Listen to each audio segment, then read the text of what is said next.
Welcome everyone. I hope you guys are doing well today. Today I do have another entry to the Yandere Game Jam of 2025. Today we are playing To Be Smoldered in Your Arms demo. This game is created by Dreadful Dre. It looks like in this game we are transported to another world that is in danger of getting consumed by darkness, but the forces that brought you here lose you to a stronger will. So this game does have a warning to references of attempted suicide, magical drugging, themes of isolation, and a toxic codependency. So I'm assuming when we get transported in this world, someone does find us and they don't want us to go back home.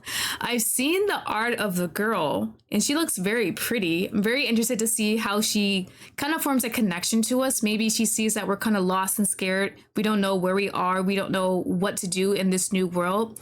So she does try and help us out, and maybe then her caring and love gets a bit more toxic as times grow. She kind of thinks she's the only person who can take care of us in our situation, and we just have to stay with her forever. As always, I have left links in my description if you want to play the game yourself. If you do play the game yourself, don't forget to rate and comment to let the creator know how much you enjoy the game. We're going to go ahead and get started. Through time and space. From the particles of a blinding light, a life form has been extracted. What is it? Ooh, a man, a woman, neither? A woman? Yes. It is her. The one who has been chosen. The carrier of light. The people have waited a long time for her. They have prayed and prayed for centuries now. It has finally come to be. They advanced to bring her here. Please do well by them. Please save this world from the darkness enveloping it. No. No, this can't be possible. How? We can't let go. We shouldn't. But we are hurting her. We need her alive. All right. We have to let go. Please. Please let her remember her purpose, her duty, and that she shouldn't trust her shadow. When you wake up, it's to a haunting, soft hum. Your brain focused completely on it, drawn like a moth to a flame. The warmth encompassed your whole body, starting off gentle and comforting, but it didn't last. Pain dug into your flesh like you were being burned from the inside out, intense, crippling. You felt yourself thrashing and screaming, but no sound could come out. The hum stayed the same, though, and it gave you direction, hope. You kept focusing on it, almost becoming one with the sound, and then there was relief as you felt a soft, cool hand on your forehead. Your eyes fluttered awake. The room felt too bright to see you shut them quickly again. The humming stopped, and the hand moved away. Your throat whined as a wave of nausea replaced it. Shh! Oh, you poor thing. You squinted and tried moving, finding out that it is painful as your dream. You groaned and tried clutching your head. Please, don't try to move. You're very hurt. Here, let me take care of it. Then, a cool, moist cloth was pressed on your aching forehead. The relief was miraculously instant. You exhaled deeply, settling down easier. There. I'm so relieved you got up. You know, you had me worried, dear. You were immobile for a whole day. Ugh. You made another weak noise. It made the effort to open your eyes again to look at your caretaker. She looked pretty, but odd. This wasn't a hospital. Where are we? Okay, is that the girl from the beginning? I think so. Your voice felt raw as you asked the lady this question. She looked at you sheepishly. You are in the Von Brandt Manor. She paused and looked at you expectantly, but when you didn't react, she took another breath and continued with a curious expression. I found you under a tree. Do you not remember? Okay.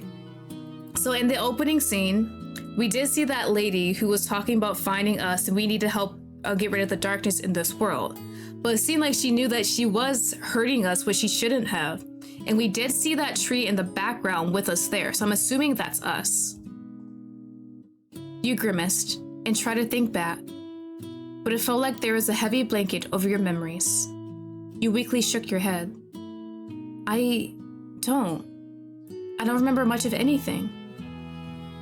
You looked up and felt crackling under your skin, reminding you of the burning in your dreams when you thought you saw her smile for a second. Her tone betrayed that image, though. That's horrible, poor dear. She moved close to you and grabbed the cloth on your forehead. Well, at the very least, please take comfort in knowing that you can stay with me for as long as you'd like. She gently moved her hand to press it against your skin as she continued. She very quickly said we could stay with her as long as she wants. I don't trust that at all. I'm prepared to treat your condition. I have plenty of food, and you can have your own room. Again, the pain seemed to nullify under her magic touch. You sighed in relief, and she smiled. What's your name, sweetheart? Her eyes drink you in as she repeats it slowly. The sound of her voice is sweet. Hello, Lottie. I'm Katherine Von Brandt. I promise that I'm going to take good care of you. Despite her warmth, the hairs on the back of your head prickle unnaturally and you shiver. Trust our gut, trust our body is saying do not get near this woman. She took it as a sign that you were still feverish. She took back the cloth to re-wet it, strain it, and replaced it softly on your head again. That's enough introductions, for now. Damn. We need to get you some soup. Pumpkin. You moved the cloth to be able to look at her better. What did you say? I meant, I hope you like pumpkin. She left the room in a hurry after that, leaving you alone for just a few minutes. It was enough time for you to look around. The room looked old, but clean.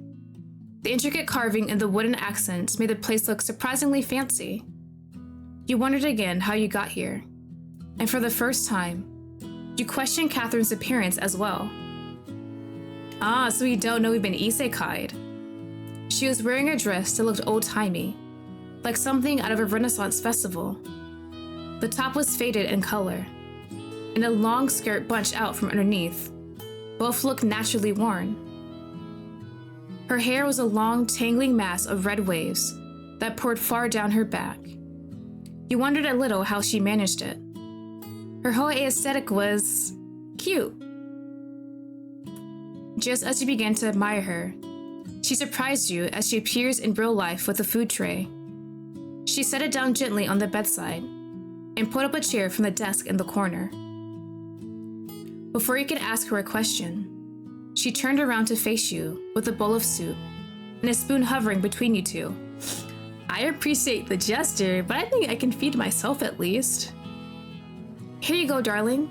Open up. You need something in your belly. Was she seriously trying to spoon feed you? You felt... I feel flustered, amused. Like, I think flustered would be more. You feel embarrassed and look away. Thank you, but that's not necessary. I can feed myself. Katherine pouts. Oh, am I overstepping? I'm sorry. I just thought your arms might be a bit weak and I was trying to be nice. Oh gosh, I probably sound so daft right now. Katherine looked so embarrassed now that it made you feel guilty for saying no. You waved an arm, trying to get attention, and quickly made up an excuse. No, it's okay. It's just, I can't possibly take advantage of your kindness like that. This is just too nice. You're not used to having attention like this from girls like her. You felt so self-conscious, however. You realized that your arms did feel a little weak as you dropped them to rest on the covers. Katherine's eyebrows were knitted on her head. She stopped being concerned over herself and started looking at you worriedly instead. She nudged a little closer. Are those tears on the corner of her eyes? Girl, I can't tell if she's being manipulative or that's how she actually feels, or maybe a combination of both. Too nice, but I'm just being a good host. You startled as she reached a point where she was resting some of her body weight on you, looking at you pleadingly in the eyes. Despite how warm your face became, you didn't turn away. She brushed your hair back, still slick with sweat. You shivered a little, and the uncomfortable prickling intensified, but you couldn't move. You felt pinned. She bit her bottom lip and asked again. Look at you. You're so frail right now. Isn't it okay to spoil my patient a little? I want to make sure that you heal properly. We can't have you wearing yourself down and taking longer to get well. Please. It'll only take a second, so can I feed you, please? When she released her hand from you, you felt like you could breathe again. You closed your eyes and looked away, stunned and nervous with a thunderous heart. Your head still told you that this was too good to be true, but if she wanted to do it, okay. Her demeanor changed back, and she beamed at you so brightly it felt like it lit up the whole room. She happily feeds you some good soup and dabs your cheek when it gets messy, becoming extra fussy over you.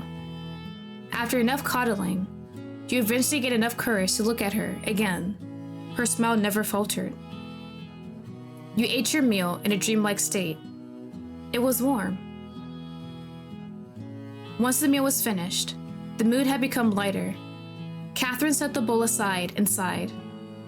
It occurred to you that taking care of someone was probably a tiring job as well. Your gut twisted with worry. Are you really all right with taking me in? Katherine blinked with a caring look. Of course. When you didn't look fully convinced, she scooched a little closer and held your hand. She looked anxious again as she spoke. To be honest, it's been a really long time since I've had any visitors. Her thumb played with her palm as her other hand gripped her dress. You're the first person I've seen since then, so I'm actually really happy.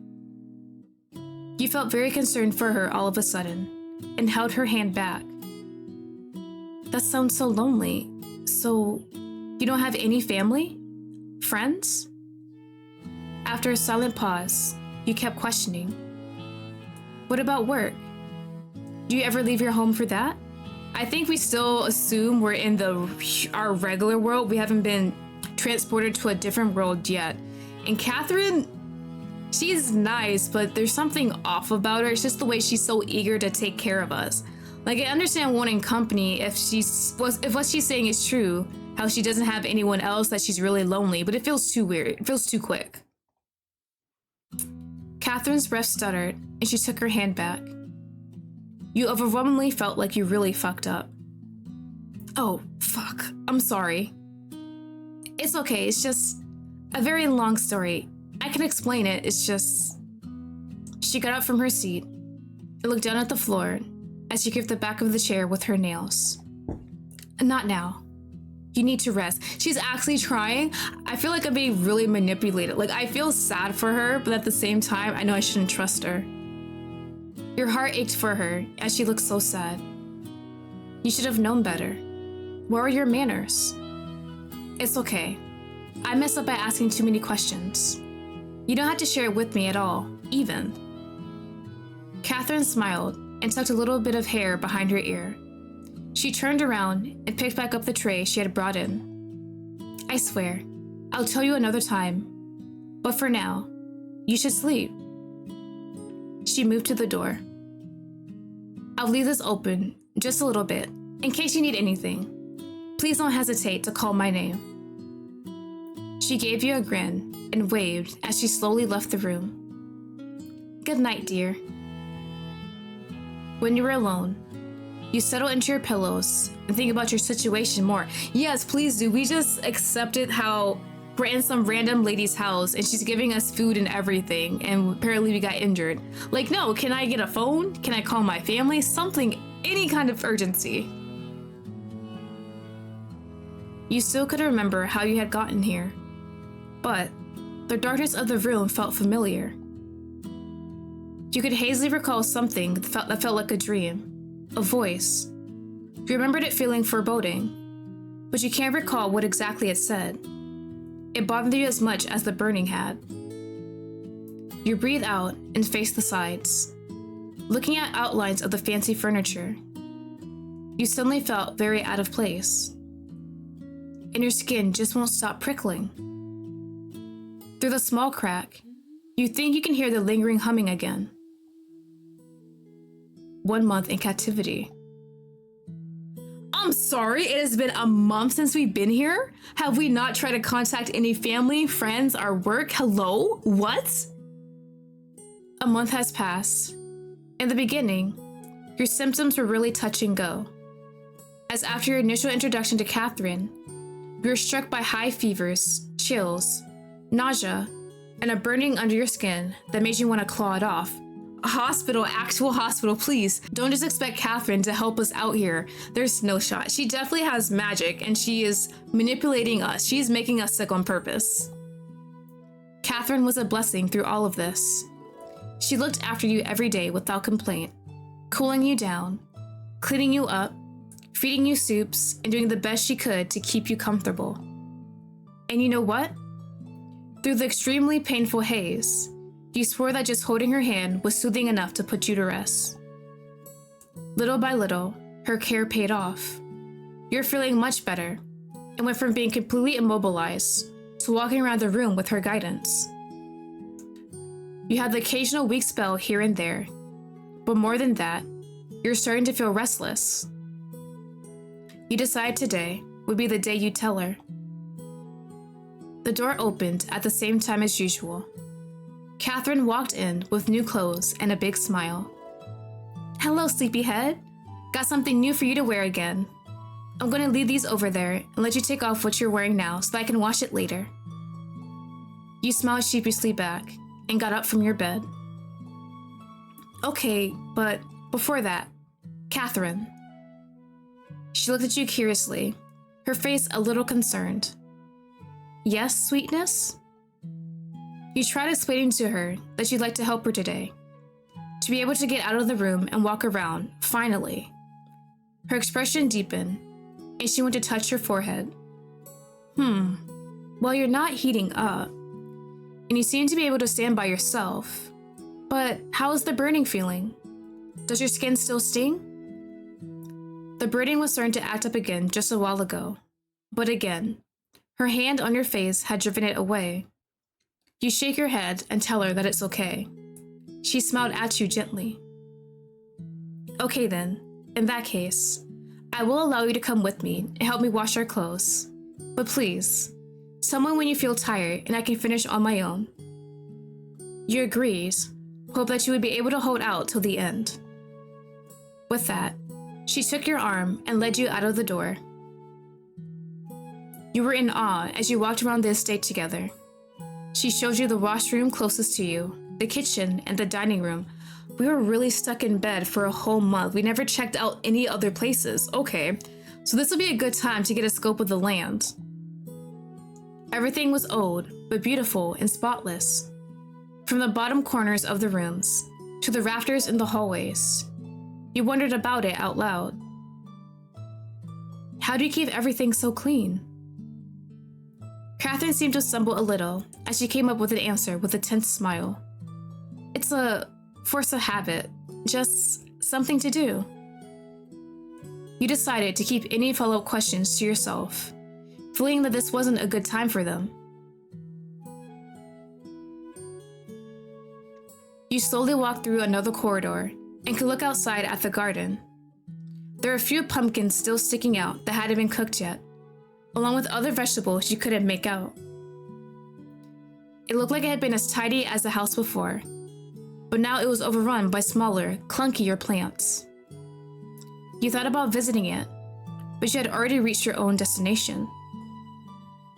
Katherine opened the door to reveal a dreary and cold room that looked more worn than the rest of the house. She gently nudged both of you inside, still careful to hold on to you to keep you balanced. You have to be careful, sweet pea. It can be a little slippery here. She looked around a bit. Stay here. She let go of you and zipped around the room. She pulled and dragged a heavy-looking tub filled with water. You made a move to help her, but she shook her head and brought it over to you without much issue. A washing board was already inside. As your eyes adjusted to the light, you noticed a pile of clothes already in the corner.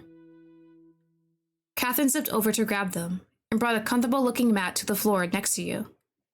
She kneeled on the hard floor next to it and patted it. Here you go. Don't want your knees getting hurt. Now come on down, lovely. I do really like how Katherine actually cares about us. She is very loving. She makes sure that we're okay and we're fed and we're healthy and everything like that.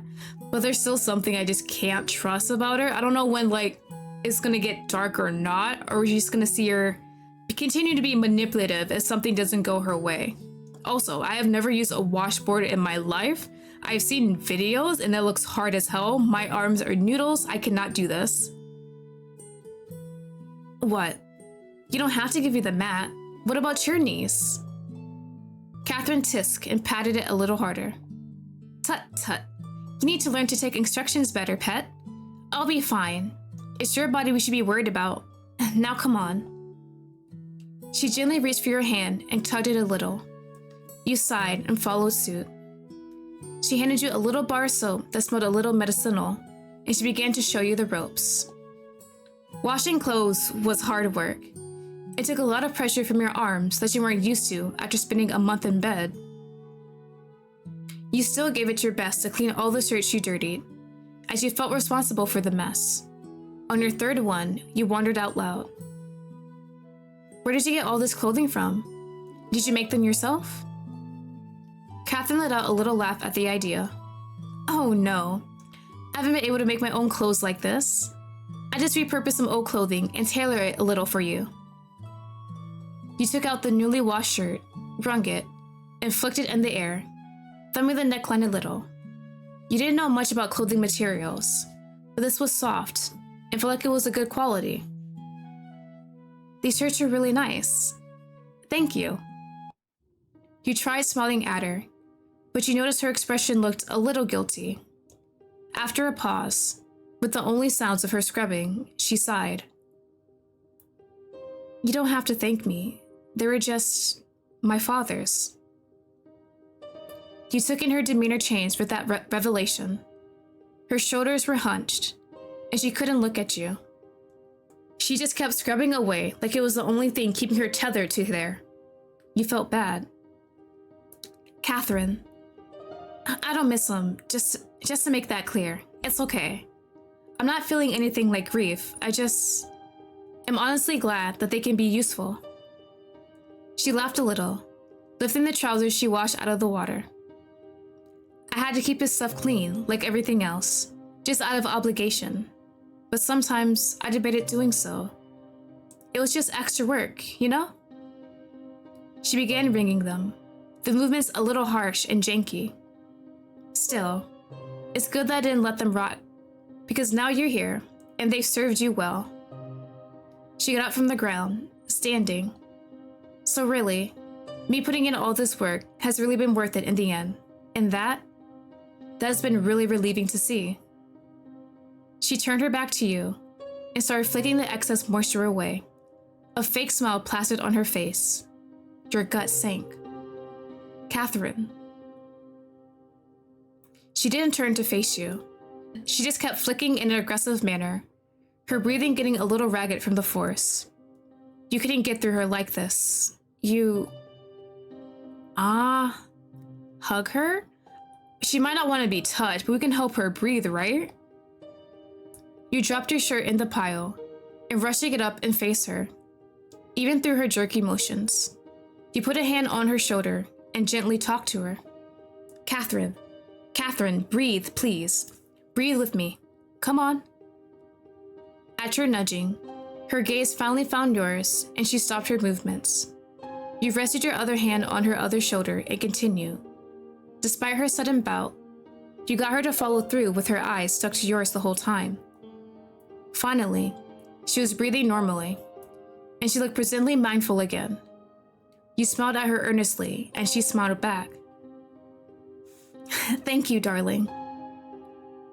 A moment passed, just sitting like that together. And the spell was broken, with a long breath.